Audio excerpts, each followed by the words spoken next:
Hello મિત્રો, આજ હું પહોંચી ગયો છું માની મોજ રેસ્ટોરન્ટની અંદર।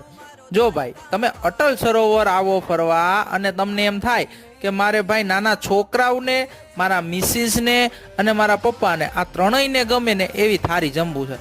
અરે ભાઈ, તો એવી થાળી લઈને આવી ગયું છે માની મોજ રેસ્ટોરન્ટ। હા ભાઈ હા, માત્ર ને માત્ર 250 રૂપિયાની અંદર તમને અનલિમિટેડ થાળી મળી જશે।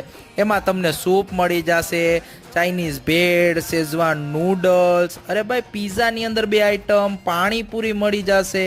અરે ભાઈ, આ બધી વસ્તુ અનલિમિટેડમાં। અરે મોટા આવે, કોઈ ઉંમર લાયક હોય તો એની માટે કાઠિયાવાડી આપણું સેવ ટમેટાનું શાક, રોટલા, આ બધી વસ્તુ મળી જશે। અરે ભાઈ, તમને છાશથી માંડીને બધી વસ્તુ અનલિમિટેડની અંદર મળી જશે। તો રાહ જોયા વગર આજ જ પહોંચી જાઓ માની મોજ રેસ્ટોરન્ટની અંદર અને મારા વિડીયોને લાઈક, શેર અને સબસ્ક્રાઇબ કરીને